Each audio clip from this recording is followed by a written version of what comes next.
Royals Kannada prime ನ್ಯೂಸ್ಗೆ ಸ್ವಾಗತ. ನಾನು ರಮ್ಯಾ. ಇಂದಿನ ಮುಖ್ಯಾಂಶಗಳು. ಶಾಲಾ ಕಾಲೇಜು ಮುಗಿಸಿ ಹಳ್ಳಿಗಳಿಗೆ ತೆರಳಲು ಸೂಕ್ತ ಬಸ್ ಸೌಕರ್ಯವಿಲ್ಲದೆ ವಿದ್ಯಾರ್ಥಿಗಳ ಪರದಾಟ. ಖಾಸಗಿ ಬಸ್ಗಳ ಟಾಪ್ ಹಾಗೂ ಫುಟ್ಬೋರ್ಡ್ ಮೇಲೆ ನೇತಾಡುತ್ತಾ ನರಕಯಾತನೆ. ಕಣ್ಣು ಮುಚ್ಚಿ ಕುಳಿತ ಎಆರ್ಟಿಒ ಅಧಿಕಾರಿಗಳು. ಸರ್ಕಾರಿ ಕಚೇರಿಗಳಿಗೆ ಜಿಲ್ಲಾಧಿಕಾರಿ ಡಾಕ್ಟರ್ ರವಿ ದಿಢೀರ್ ಭೇಟಿ. ಖಾಲಿ ಕುರ್ಚಿಗಳ ದರ್ಶನ. ಅಧಿಕಾರಿಗಳಿಗೆ ತೀವ್ರ ತರಾಟೆ. ಬಾರ್ ಅಂಡ್ ರೆಸ್ಟೋರೆಂಟ್ಗಳ ಮೇಲೆ ಪುಡಿ ರೌಡಿಗಳಿಂದ ದಾಂಧಲೆ ನಡೆಸಿ ಅಟ್ಟಹಾಸ ಮೆರೆದು ತಲೆಮರೆಸಿಕೊಂಡಿದ್ದ ಪುಡಿ ರೌಡಿಗಳು. ಮಿಂಚಿನ ದಾಳಿ ನಡೆಸಿ ಬಂಧಿಸುವಲ್ಲಿ ಯಶಸ್ವಿಯಾದ ಪೊಲೀಸರು. ವಾರ್ತೆಗಳ ವಿವರ. ಖಾಸಗಿ ಬಸ್ಗಳ ಮಾಲೀಕರು ವಿದ್ಯಾರ್ಥಿಗಳ ಪ್ರಾಣದ ಜೊತೆ ಚೆಲ್ಲಾಟವಾಡುತ್ತಿದ್ದರೂ ಎಆರ್ಟಿಒ ಅಧಿಕಾರಿಗಳು ಕಣ್ಣು ಮುಚ್ಚಿ ಕುಳಿತುಕೊಂಡಿರುವ ಘಟನೆ ಚಿಂತಾಮಣಿ ತಾಲೂಕಿನಲ್ಲಿ ನಡೆದಿದೆ.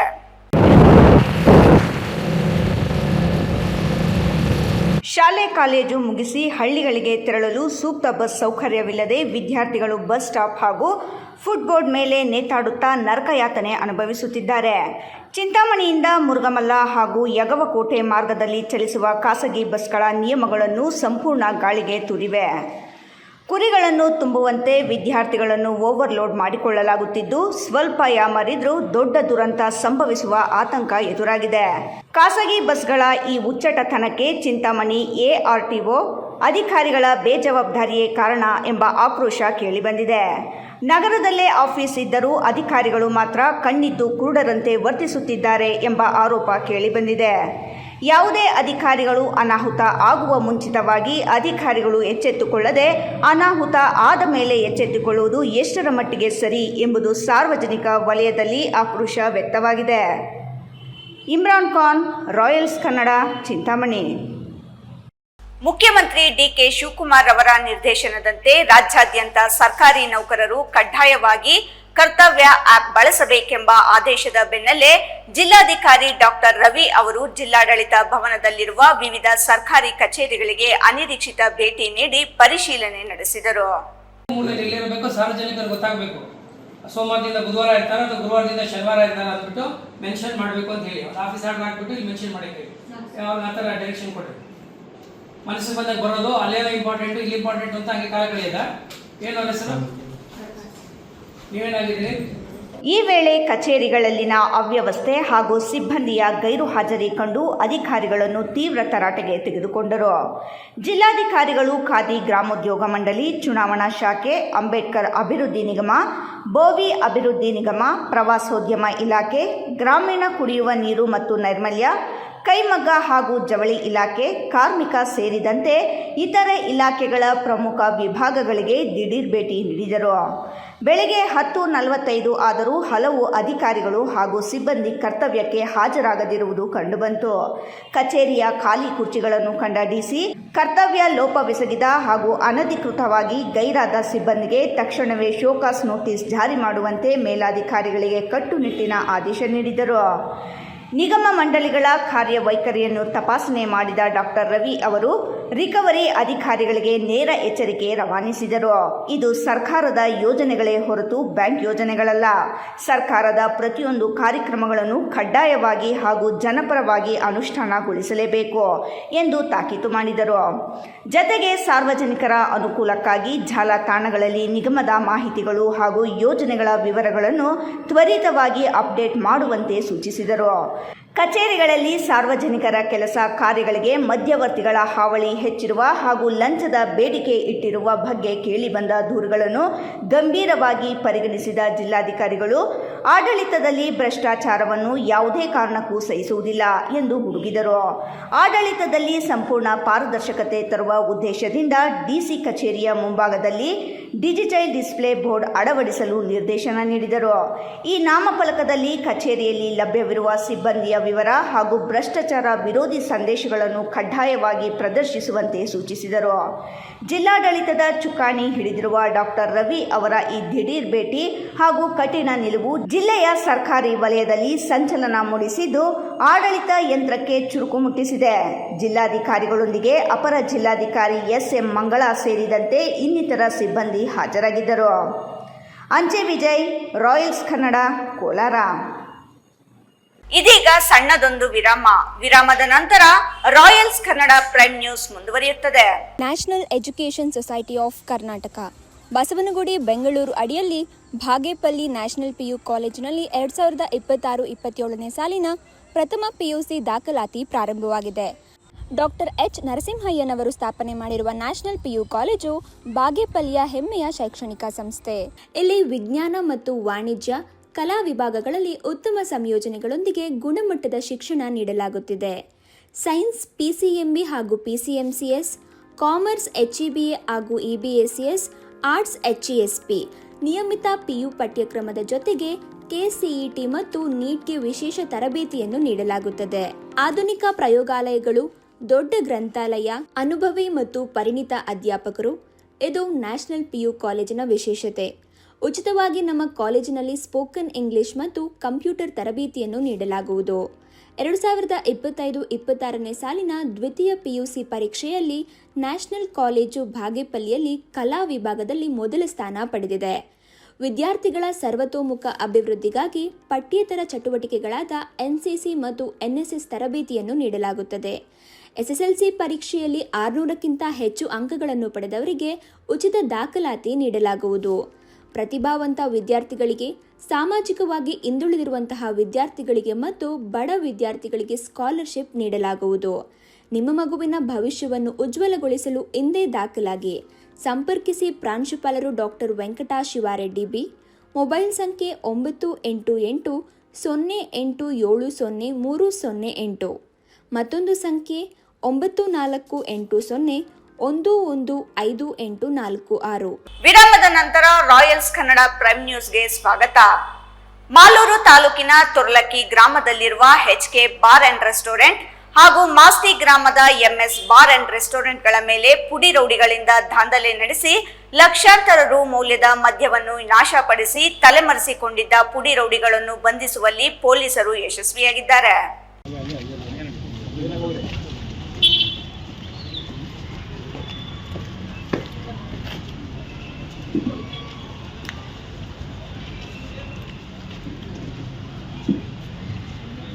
ಈ ಕುರಿತು SP ಕನ್ನಿಕಾ ಸುಕ್ರಿವಾಲ್ ಮಾತನಾಡಿ, ಮಾಸ್ತಿ ಪೊಲೀಸ್ ಠಾಣೆಯಲ್ಲಿ ಸುದ್ದಿಗೋಷ್ಠಿ ನಡೆಸಿ ಮಾತನಾಡಿ, ತಾಲೂಕಿನಲ್ಲಿ 3 ಬಾರ್ಗಳ ಮೇಲೆ ದಾಂಧಲೆ ನಡೆದಿದೆ. ಜನರನ್ನು ಎದುರಿಸುವುದು, ಭಯದ ವಾತಾವರಣ ಸೃಷ್ಟಿಸುವ ಘಟನೆಗಳು ನಡೆದಿವೆ. ಪೊಲೀಸರು 9 ಆರೋಪಿಗಳನ್ನು ಬಂಧಿಸಿದ್ದಾರೆ. ರೌಡಿ ಶೀಟರ್ ಪಟ್ಟಿಯಲ್ಲಿಯೂ ಸಹ ಕೆಲವರ ಹೆಸರುಗಳು ಕೇಳಿಬಂದಿದೆ. ಅದರಲ್ಲೂ ಒಬ್ಬ ಆರೋಪಿ ಗಡೀಪಾರು ಆಗಿ ಶಿಕ್ಷೆಗೆ ಗುರಿಯಾಗಿ 1 ವರ್ಷ ಜೈಲಿನಲ್ಲಿದ್ದು ಬಂದ ಬಳಿಕ ಮಾಸ್ತಿ ಭಾಗದಲ್ಲಿ ಗುಂಪು ಕಟ್ಟಿಕೊಂಡು ಈ ಕೃತ್ಯ ಎಸಗಿದ್ದಾನೆ. ಕೆಲ ತಿಂಗಳ ಹಿಂದೆ ಕೆಲ ಬಾರ್ ಮಾಲೀಕರಿಗೆ ಫೋನ್ ಮೂಲಕ ನಮಗೆ ಬಿಯರ್ ಬೇಕು ಅಂತ ಡಿಮ್ಯಾಂಡ್ ಮಾಡಿದ್ದಾರೆ. ಡಿಮ್ಯಾಂಡ್ಗೆ ಒಪ್ಪದೇ ಇದ್ದಾಗ ಸೇಡು ತೀರಿಸಿಕೊಳ್ಳಲು ಈ ಕೃತ್ಯ ಎಸಗಿದ್ದಾರೆ. ಇನ್ನು ಯಾವುದೇ ಬಾರ್ ಮಾಲೀಕರಿಗೆ ಇಂತಹ ಪುಡಿ ರೌಡಿಗಳಿಂದ ನಿಮಗೆ ಫೋನ್ ಕರೆಗಳು ಬಂದಾಗ ದುಡ್ಡಿಗೆ ಡಿಮ್ಯಾಂಡ್ ಮಾಡಿ ಹೆದರಿಸಿದರೆ ಪೊಲೀಸರಿಗೆ ಮಾಹಿತಿ ನೀಡಿ ತಕ್ಷಣ ಅವರ ಕ್ರಮ ತೆಗೆದುಕೊಳ್ಳುತ್ತೇವೆ ಎಂದರು. ಇನ್ನು ASI ಬಾಬು, ಠಾಣಾ ಲೇಖಕರು ಕೃಷ್ಣಮೂರ್ತಿ, ರಾಜೇಶ್, ನಿಖಿಲ್ ರವರು ಉತ್ತಮ ಕಾರ್ಯಾಚರಣೆ ನಡೆಸಿ ಆರೋಪಿಗಳನ್ನು ಬಂಧಿಸುವಲ್ಲಿ ಯಶಸ್ವಿಯಾದರು. ಈ ಸಂದರ್ಭದಲ್ಲಿ DYSP V Krishnappa, Masti police inspector Om Prakash Gowda, Malur inspector Ramappa Gutter, Galpete sub inspector Vittal, Masti ಠಾಣಾ ಲೇಖಕರು ಕೃಷ್ಣಮೂರ್ತಿ, ಸಿಬ್ಬಂದಿ ಸುಧಾಕರ್, ರಾಜೇಶ್, ನಿಖಿಲ್, ಕನ್ನಪ್ಪ, ನಾಗಭೂಷಣ ರೆಡ್ಡಿ ಸೇರಿದಂತೆ ಇನ್ನೂ ಸಿಬ್ಬಂದಿ ವರ್ಗದವರು ಹಾಜರಿದ್ದರು. ಪೊಲೀಸ್ ಸ್ಟೇಷನ್ ವ್ಯಾಪ್ತಿಯಲ್ಲಿ 3 ಬಾರ್ ವ್ಯಾಂಡಲಿಸಮ್ ಘಟನೆ ರಿಪೋರ್ಟ್ ಆಗಿದೆ. ಈ 3 ಘಟನೆ ಆಗಿರೋದು ತೊರ್ಲಕ್ಕಿ ವಿಲೇಜ್ ಮತ್ತು ಮಾಸ್ತಿ ಪೊಲೀಸ್ ಸ್ಟೇಷನ್ ಲಿಮಿಟ್ಸಲ್ಲಿ, ಮಾಸ್ತಿ ಹೋಬಳಿಯಲ್ಲಿ. ಈ 3 ಘಟನೆ ಸಂಬಂಧಪಟ್ಟಂತೆ 4 FIR ರಿಜಿಸ್ಟರ್ ಆಗಿದೆ ನಮ್ಮಲ್ಲಿ. 88/2026, 89, 90 ಮತ್ತು 91. ಕಂಪ್ಲೇನೆಂಟ್ಸ್ ಇದರಲ್ಲಿ ದೂರು ಕೊಟ್ಟಿದ್ದಾರೆ.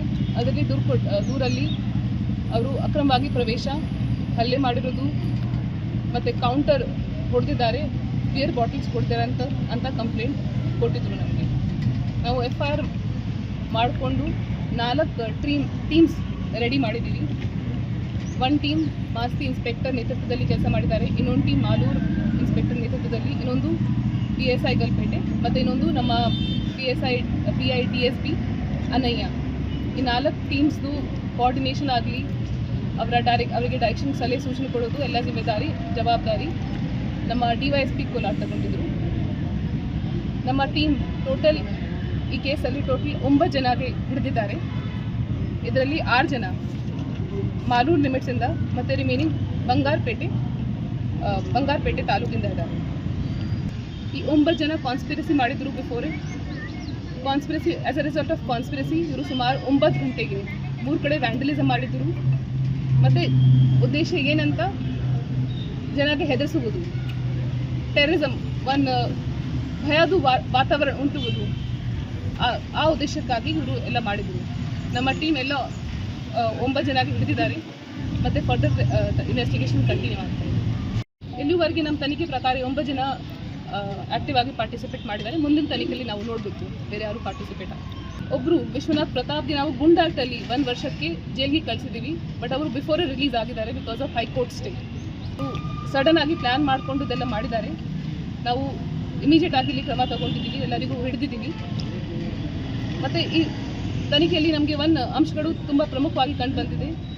ಇವರು 3 ತಿಂಗಳ ಹಿಂದೆ ಆಲ್ರೆಡಿ ಇವರು ಬಾರ್ ಓನರ್ಸ್ಗೆ ಕಾಲ್ ಮಾಡಿ ಬಿಯರ್ ಕ್ರೇಟ್ಸ್ ಬಗ್ಗೆ ಕೇಳಿದರು, ಡಿಮಾಂಡ್ ಮಾಡಿದರು. ಇವರು ಅವರ ಡಿಮಾಂಡ್ ಪ್ರಕಾರ ಕೊಟ್ಟಿಲ್ಲ ಇವರಿಗೆ ಬಿಯರ್ ಬಾಟಲ್ಸ್. ಸೊ ಒಂಥರ ರಿವೆಂಜ್ ಮಾಡಲಿಕ್ಕೆ ಈ ಘಟನೆ ನಡೆದಿದೆ. ನಮ್ಮ ವ್ಯಾಪಾರಿಗಳಿಗೆ ಅಥವಾ ಅಂಗಡಿ ಮಾಲೀಕರಿಗೆ ಯಾರು ಈ ಥರ ಕಾಲ್ ಮಾಡ್ತಾರೆ, ಹೆದರ್ಸ್ತಾರೆ, ದುಡ್ಡು ಡಿಮಾಂಡ್ ಮಾಡ್ತಾರೆ, ದಯವಿಟ್ಟು ನಮ್ಮ ಗಮನಕ್ಕೆ ತಗೊಂಬರಿ. ನಾವು we will take immediate action. ಇಲ್ಲಿ ರೌಡಿಸಮ್ದು ಮಾಡಲಿಕ್ಕೆ ಯಾವುದೂ ಸ್ಕೋಪ್ ಇಲ್ಲ. There is zero tolerance policy towards rowdyism. ಈ ಥರ ಮಾಡಲಿಕ್ಕೆ ಯಾರು ಪ್ರಯತ್ನ ಮಾಡ್ತಾರೆ, we will take the strictest action possible. ಈ ಭಾಗದ ಎಲ್ಲ ಯುವಕ ಯುವತಿಯರು ಜಲಮೂಲ ಸಂರಕ್ಷಣೆಗೆ ಮುಂದಾಗಬೇಕು ಹಾಗೂ ಹೋರಾಡುವ ಅವಶ್ಯಕತೆ. ಹಾಗಾಗಿ ಚಿತ್ರಾವತಿ ನದಿ ಸಂರಕ್ಷಣೆಗೆ ವಿದ್ಯಾರ್ಥಿಗಳು ಮುಂದಾಗಬೇಕು ಎಂದು ಚಿತ್ರಾವತಿ ನದಿ ಪುನರುಚ್ಚೇತನ ಸಮಿತಿ ಅಧ್ಯಕ್ಷ ಹಾಗೂ ಹಿರಿಯ ವಕೀಲ AG ಸುಧಾಕರ್ ತಿಳಿಸಿದ್ದಾರೆ.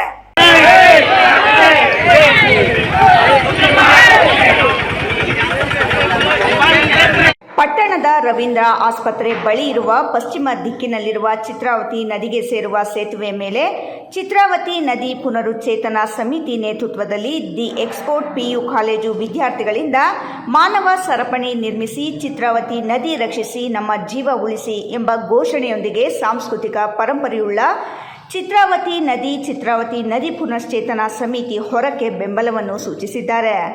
ವಿದ್ಯಾರ್ಥಿಗಳ ಬೆಂಬಲವನ್ನು ಉದ್ದೇಶಿಸಿ ಮಾತನಾಡಿದ ಚಿತ್ರಾವತಿ ನದಿ ಪುನರುಚ್ಚೇತನ ಸಮಿತಿ ಅಧ್ಯಕ್ಷ ಹಾಗೂ ಹಿರಿಯ ವಕೀಲ AG ಸುಧಾಕರ್, ಅನೇಕ ವರ್ಷಗಳಿಂದ ಪಟ್ಟಣದಿಂದ ಶೌಚಾಲಯದ ನೀರು, ಬಚ್ಚಲು ನೀರು, ತ್ಯಾಜ್ಯ ನೀರನ್ನೆಲ್ಲ ಎಗ್ಗಿಲ್ಲದೆ ನದಿಗೆ ಹರಿಯಲು ಬಿಟ್ಟು ಕಲುಷಿತ ಮಾಡಲಾಗಿದೆ. ಈಗಾಗಲೇ ಕೊಳೆತು ನಾರುತ್ತಿರುವ ಪಶ್ಚಿಮ ಭಾಗದ ನದಿಯ ಜೊತೆಗೆ ಪಟ್ಟಣದ ದಕ್ಷಿಣ ಭಾಗದ ಚಿತ್ರಾವತಿ ನದಿಗೆ ಅಭಿವೃದ್ಧಿಯ ಹೆಸರಿನಲ್ಲಿ ಅವೈಜ್ಞಾನಿಕವಾಗಿ ಚರಂಡಿ ನಿರ್ಮಾಣ ಮಾಡಿ ಪಟ್ಟಣದ ಗಲೀಜು ನೀರನ್ನು ಹರಿಸಲು ಪುರಸಭೆ ಕಾಮಗಾರಿಯನ್ನು ಪ್ರಾರಂಭಿಸಿದೆ.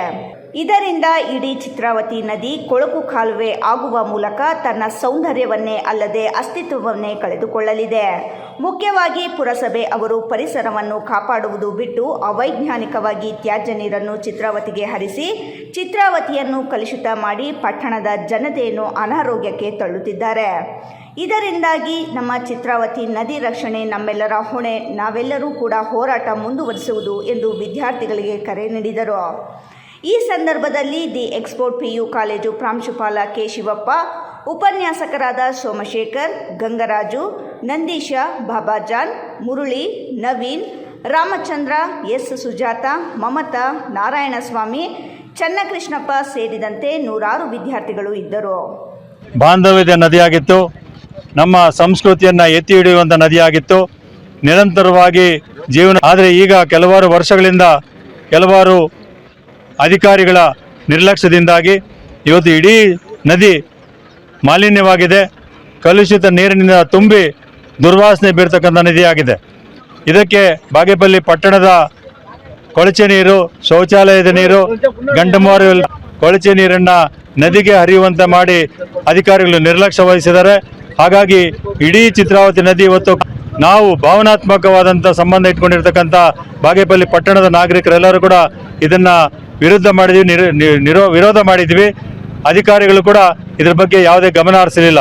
ನಮ್ಮ ಗೌರವಾನ್ವಿತ ನ್ಯಾಯಾಧೀಶರು ಚಿತ್ರಾವತಿ ನದಿ ಮಾಲಿನ್ಯದ ಬಗ್ಗೆ ನೋಟಿಸ್ಗಳನ್ನು ಕೊಟ್ಟರು ಕೂಡ ಸಂಬಂಧಿತ ಅಧಿಕಾರಿಗಳು ನಿರ್ಲಕ್ಷ್ಯ ವಹಿಸಿ ಗಮನ ಹರಿಸಿಲ್ಲ. ಹಾಗಾಗಿ ಈ ತಿಂಗಳ 9ನೇ ತಾರೀಕು ನಾವೇನು ಪರಿಸರ ದಿನಾಚರಣೆ ಜೂನ್ 5ನೇ ತಾರೀಕಿತ್ತು, ಅದರ ಮುಖಾಂತರವಾಗಿ ಜೂನ್ 9ನೇ ತಾರೀಕು ಬಾಗೇಪಲ್ಲಿಯ ಪಟ್ಟಣದ ಎಲ್ಲ ಸಂಘ ಸಂಸ್ಥೆಗಳು ಎಲ್ಲರೂ ಕೂಡ ನಾವು ಬಾಗೇಪಲ್ಲಿ ಪಟ್ಟಣಕ್ಕೆ ದಕ್ಷಿಣ ಭಾಗಕ್ಕೆ ನೀರನ್ನು ಹರಿಸ್ತಾ ಇದ್ರು, ಕೊಳಚೆ ನೀರನ್ನು, ಅದನ್ನು ನಿಲ್ಲಿಸಬೇಕು ಅಂತೇಳಿ ಪುರಸಭೆಯವರು ಮಾಡ್ತಾ ಇರ್ತಕ್ಕಂಥ ಅವೈಜ್ಞಾನಿಕ ಚರಂಡಿಯನ್ನು ನಿಲ್ಲಿಸಿದ್ವಿ. ಈ ಜೊತೆಗೆ ಪಶ್ಚಿಮ ಭಾಗದಲ್ಲೂ ಕೂಡ ನಿರಂತರವಾಗಿ ಬಾಗೇಪಲ್ಲಿ ಪಟ್ಟಣದ ನೀರು, ಗಂಡಮಾರಪಲ್ಲಿ ಪಂಚಾಯತಿ ನೀರು ಹರಿದು ಬರ್ತಾ ಇದೆ. ಸುಬ್ಬು, ರಾಯಲ್ಸ್ ಕನ್ನಡ, ಭಾಗ್ಯನಗರ. ಇದೀಗ ಸಣ್ಣದೊಂದು ವಿರಾಮದ ನಂತರ ರಾಯಲ್ಸ್ ಕನ್ನಡ ಪ್ರೈಮ್ ನ್ಯೂಸ್ ಮುಂದುವರಿಯುತ್ತದೆ. ನಮಸ್ತೆ Chikkaballapur. Sai Kiran auto engineering works ನಮ್ಮಲ್ಲಿ ಎಲ್ಲ ತರಹದ ಡೀಸೆಲ್ ಆ್ಯಂಡ್ ಪೆಟ್ರೋಲ್ ಇಂಜಿನ್ ಹಾಗೂ ಹೆಡ್ ಆ್ಯಂಡ್ ಟರ್ಬೋ ರಿಪೇರಿ ಮಾಡಿಕೊಡಲಾಗುತ್ತದೆ. ಇಷ್ಟೇ ಅಲ್ಲದೆ crankshaft grinding, head valve seating, head surfacing, connecting rod bushing cutting, crankshaft crack checking, engine reboring service ಮಾಡಿಕೊಡಲಾಗುವುದು. ನೀವು ಬೈಕ್ ಖರೀದಿಸುವ ಪ್ಲಾನ್ ಮಾಡಿದ್ದೀರಾ? ಅದು ಏಕೋ ಫ್ರೆಂಡ್ಲಿ ಗಾಡಿಯಾಗಿರಬೇಕಾ? ಹಾಗಾದರೆ ನಿಮಗಿದು good news. Just 39,000 rupees pay ಮಾಡಿ ಎಲೆಕ್ಟ್ರಿಕ್ ಬೈಕ್ ನಿಮ್ಮನೆಗೆ ತಗೊಂಡು ಹೋಗಿ. ಈ ಬೈಕ್ಗೆ ಯಾವುದೇ RTO ರಿಜಿಸ್ಟ್ರೇಷನ್ ಆಗಲಿ, ಡ್ರೈವಿಂಗ್ ಲೈಸೆನ್ಸ್ ಆಗಲಿ ಬೇಕಾಗಿಲ್ಲ. ಮತ್ತು ನಮ್ಮ EV ಬೈಕಲ್ಲಿ MCB ಲಾಕ್ ಸಿಸ್ಟಮ್ ಇರುವ ಕಾರಣ ಕಳುವಾಗುವ ಭಯ ಬೇಕಿಲ್ಲ. ಫ್ರೆಂಡ್ಸ್, ಮತ್ತೇಕ್ ತಡ, ಈಗಲೇ ಭೇಟಿ ಮಾಡಿ Sai Kiran auto engineering works, bypass ರಸ್ತೆ, ವಾಪಸಂದ್ರ ಫ್ಲೈಓವರ್ ಹತ್ತಿರ, ಚಿಕ್ಕಬಳ್ಳಾಪುರ. Mobile number 9492658814. ಮತ್ತೊಂದು ನಂಬರ್ 9845190234. ವಿರಾಮದ ನಂತರ ರಾಯಲ್ಸ್ ಕನ್ನಡ ಪ್ರೈಮ್ ನ್ಯೂಸ್ಗೆ ಮತ್ತೊಮ್ಮೆ ಸ್ವಾಗತ.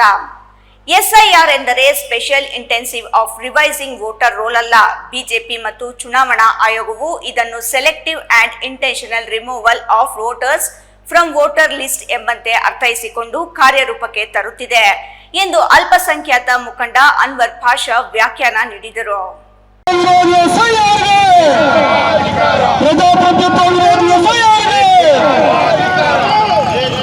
SIR ಎಂದರೆ special intensive of revising voter roll ಅಲ್ಲ. ಬಿಜೆಪಿ ಮತ್ತು ಚುನಾವಣಾ ಆಯೋಗವು ಇದನ್ನು selective and intentional removal of voters from voter list ಎಂಬಂತೆ ಅರ್ಥೈಸಿಕೊಂಡು ಕಾರ್ಯರೂಪಕ್ಕೆ ತರುತ್ತಿದೆ ಎಂದು ಅಲ್ಪಸಂಖ್ಯಾತ ಮುಖಂಡ ಅನ್ವರ್ ಪಾಷಾ ವ್ಯಾಖ್ಯಾನ ಮಾಡಿದರು. ನಗರದ ಕ್ಲಾಕ್ ಟವರ್ ವೃತ್ತದಲ್ಲಿ ಪ್ರಗತಿಪರ ಸಂಘಟನೆಗಳ ಹಾಗೂ ಜಾತ್ಯತೀತ ಪಕ್ಷಗಳ ವತಿಯಿಂದ ನಡೆದ SIR ವಿರೋಧಿ ಕರ್ನಾಟಕ ಎಂಬ ಜನಜಾಗೃತಿ ಅಭಿಯಾನದ ಕಾರ್ಯಕ್ರಮದಲ್ಲಿ ಭಾಗವಹಿಸಿ ಮಾತನಾಡಿದ ಅವರು, ಮತದಾರರ ಪಟ್ಟಿ ವಿಶೇಷ ಪರಿಷ್ಕರಣೆಯಲ್ಲಿ ಯಾವುದೇ ಅರ್ಹ ಮತದಾರರು ಮತದಾರರ ಪಟ್ಟಿಯಿಂದ ಕೈಬಿಟ್ಟು ಹೋಗದಂತೆ ಮಾಡಲು ಪರಿಷ್ಕರಣೆಗೆ ಅಗತ್ಯವಿರುವ ಜನನ ಪ್ರಮಾಣ ಪತ್ರ, ಜಾತಿ ಪ್ರಮಾಣ ಪತ್ರ ಹಾಗೂ ವಂಶವೃಕ್ಷ ಪ್ರಮಾಣ ಪತ್ರ ದಾಖಲೆಗಳನ್ನು ಚುನಾವಣಾ ಮಾದರಿಯಲ್ಲಿ ಅರ್ಜಿ ಸಲ್ಲಿಸಿದ ದಿನವೇ ಜನತೆಗೆ ಸಿಗುವಂತೆ ರಾಜ್ಯ ಕಾಂಗ್ರೆಸ್ ಸರ್ಕಾರ ಕ್ರಮ ಕೈಗೊಳ್ಳಬೇಕೆಂದು ಅವರು ಸಲಹೆ ನೀಡಿದರು. ಮತದಾರರ ಪಟ್ಟಿ ವಿಶೇಷ ಪರಿಷ್ಕರಣೆಗೆ ಯಾರದೂ ವಿರೋಧ ಇಲ್ಲ. ಆದರೆ ಪಶ್ಚಿಮ ಬಂಗಾಳದಲ್ಲಿ ಮತದಾರರ ಪಟ್ಟಿಯ ತಾರ್ಕಿಕ ವ್ಯತ್ಯಾಸಗಳನ್ನು ಆಧಾರವಾಗಿಟ್ಟುಕೊಂಡು 91 ಲಕ್ಷ ಮಂದಿಯನ್ನು ಹೊರಗಿಡಲಾಗಿದೆ. ಈ ಪೈಕಿ ವಲಸಿಗರು ಎಷ್ಟು ಮಂದಿ ಎಂಬ ಅಂಕಿ ಅಂಶವನ್ನು ಬಹಿರಂಗಪಡಿಸುತ್ತಿಲ್ಲ. ಈಗ ಕರ್ನಾಟಕದಲ್ಲಿಯೂ ಇಂಥದ್ದೇ ಪ್ರಕ್ರಿಯೆಯಲ್ಲಿ ಪರಿಷ್ಕರಣೆ ನಡೆಯುತ್ತಿರುವುದನ್ನು ಸರ್ಕಾರ ಮತ್ತು ಜನತೆ ಗಂಭೀರವಾಗಿ ಪರಿಗಣಿಸಬೇಕಾಗಿದೆ ಎಂದು ಹೇಳಿದರು. Selective and intentional removal of votes ಅಂತ ಅವರ ಉದ್ದೇಶ. ಅದನ್ನ ಕನ್ನಡದಲ್ಲಿ ಹೇಳೋದಾದ್ರೆ ಆಯ್ದ ಹಾಗೂ ಉದ್ದೇಶಪೂರ್ವಕವಾಗಿ ಒಂದಷ್ಟು ಮತದಾರರನ್ನ ಮತದಾರರ ಪಟ್ಟಿಯಿಂದ ಕಡಿತ ಮಾಡೋದು. ಇದನ್ನ ಯಾರು ಹೇಳಿಲ್ಲ. ದಯವಿಟ್ಟು SIR ಫಾರಂ ಇದು ಹೊಸದಾಗಿ ನಾನು ಕೊಟ್ಟಿದ್ದೆ. Selective and intentional removal of votes from voter list ಅಂತ. Selective and intentional of votes from voter list ಅಂತ ಇದು ಅವರ ಉದ್ದೇಶ. ಇದನ್ನ ಮಾಡಿ ಅವರು ಬಿಹಾರದಲ್ಲಿ ಚುನಾವಣೆಯನ್ನು ಗೆದ್ದಿದ್ದಾರೆ. ಇದನ್ನ ಮಾಡಿ ಅವರು ಪಶ್ಚಿಮ ಬಂಗಾಳದಲ್ಲಿ ಚುನಾವಣೆಯನ್ನು ಗೆದ್ದಿದ್ದಾರೆ. ಇದನ್ನ ಮಾಡಿ ಅವರು ಅಸ್ಸಾಂನಲ್ಲಿ ಚುನಾವಣೆಯನ್ನು ಗೆದ್ದಿದ್ದಾರೆ. ಇದೇ ರೀತಿಯಾಗಿ ಮುಂದುವರೆದರೆ ಮುಂದಿನ ದಿವಸಗಳಲ್ಲಿ ನಾವು ಸಂವಿಧಾನವನ್ನ ರಕ್ಷಣೆ ಮಾಡತಕ್ಕಂಥ ಹೋರಾಟವನ್ನ ಮಾಡ್ತಕ್ಕಂಥ ದಿನಗಳಲ್ಲಿ ದೂರ ಇಲ್ಲ ಅಂತ ಹೇಳ್ತಾ, ದಯವಿಟ್ಟು ನಾನು ಭಾವುಕನಾಗಿ ಮಾತಾಡ್ತಾ ಇಲ್ಲ. ಯಾರು ಕೂಡ ರೋಷದಿಂದ ಕೆಲಸ ಮಾಡಬಾರ್ದು. ಬುದ್ಧಿವಂತಿಕೆಯಿಂದ ಅಧಿಕಾರಿಗಳೊಂದಿಗೆ ಸ್ವಲ್ಪ ಸ್ನೇಹಮಯವಾಗಿ ವರ್ತಿಸಿ ನಿಮ್ಮ ಮತಗಳನ್ನ ಈ ಮತದಾರರ ಪಟ್ಟಿಯಲ್ಲಿ ಬರುವಾಗೆ ಜಾಗರೂಕರಾಗಿ ನೀವು ಕೆಲಸ ನಿರ್ವಹಿಸಬೇಕು ಅಂತ ನಿಮ್ಗೆ ಹೇಳ್ತಾ ನನಗೆ ಮಾತಾಡಕ್ಕೆ ಅವಕಾಶ ಕೊಟ್ಟಂತ ಎದ್ದೇಳು ಕರ್ನಾಟಕದವರಿಗೆ, ಕರ್ನಾಟಕ ಒಂದು ಸಂಸ್ಥೆಯವರಿಗೆ ಒಂದನೇ ಸಂಸ್ಥಾನ ಮಾತಾಡ್ತೀನಿ. ಅಂಚೆ ವಿಜಯ್, ರಾಯಲ್ಸ್ ಕನ್ನಡ, ಕೋಲಾರ. ಇತ್ತೀಚಿನ ದಿನಗಳಲ್ಲಿ ಕೃಷಿ ವೆಚ್ಚಗಳು ಹೆಚ್ಚಾಗುತ್ತಿರುವುದು ಹಾಗೂ ಹವಾಮಾನ ವೈಪರೀತ್ಯಗಳಿಂದ ಬೆಳೆ ನಷ್ಟದ ಆತಂಕ ಎದುರಾಗುತ್ತಿರುವ ಹಿನ್ನೆಲೆಯಲ್ಲಿ ಮಿಶ್ರ ಬೆಳೆ ಪದ್ಧತಿ ರೈತರಿಗೆ ಉತ್ತಮ ಲಾಭದಾಯಕವಾಗಿರುತ್ತದೆ ಎಂದು ಗ್ರಾಮ ಪಂಚಾಯಿತಿ ಮಾಜಿ ಸದಸ್ಯ MBA ಮಾಡಿಕೊಂಡಿರುವ ಯುವ ಕೃಷಿಕ ರಘು ತಿಳಿಸಿದರು.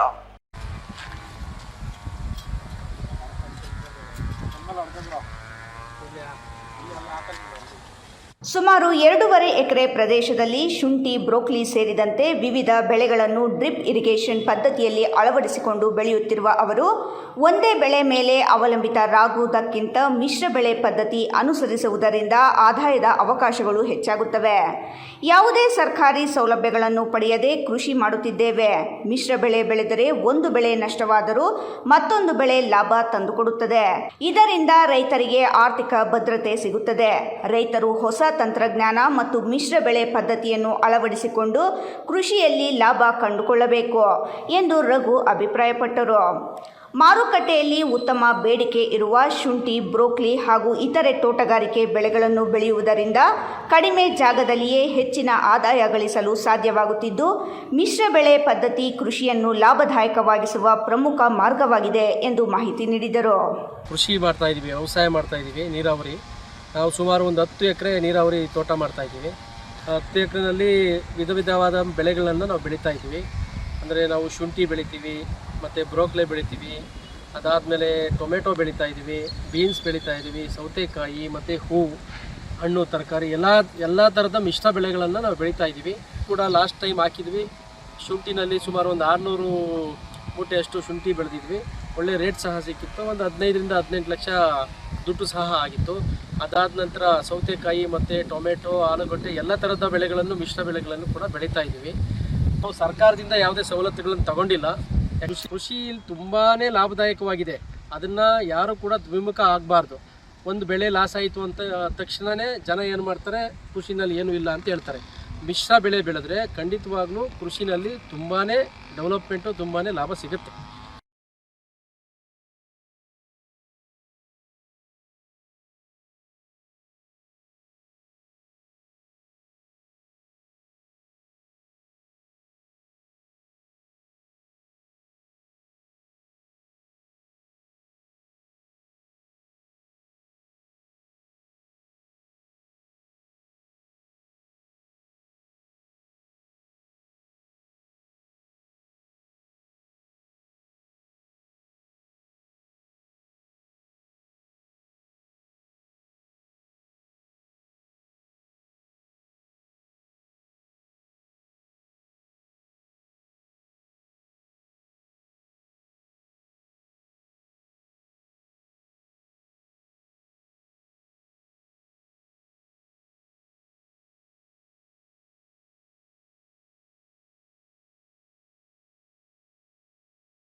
ಇದೀಗ ಮತ್ತೊಮ್ಮೆ ಹೆಡ್ಲೈನ್ಸ್.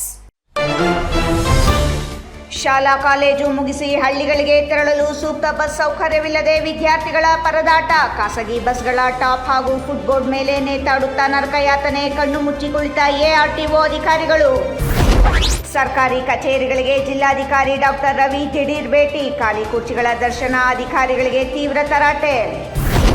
ಬಾರ್ ಅಂಡ್ ರೆಸ್ಟೋರೆಂಟ್ಗಳ ಮೇಲೆ ಪುಡಿ ರೌಡಿಗಳಿಂದ ದಾಂಧಲೆ ನಡೆಸಿ ಅಟ್ಟಹಾಸ ಮೆರೆದು ತಲೆಮರೆಸಿಕೊಂಡಿದ್ದ ಪುಡಿ ರೌಡಿಗಳು. ಮಿಂಚಿನ ದಾಳಿ ನಡೆಸಿ ಬಂಧಿಸುವಲ್ಲಿ ಯಶಸ್ವಿಯಾದ ಪೊಲೀಸರು. ಇಂದಿನ ವಾರ್ತಾ ಪ್ರಸಾರ ಮುಕ್ತಾಯವಾಯಿತು. ನಮಸ್ಕಾರ.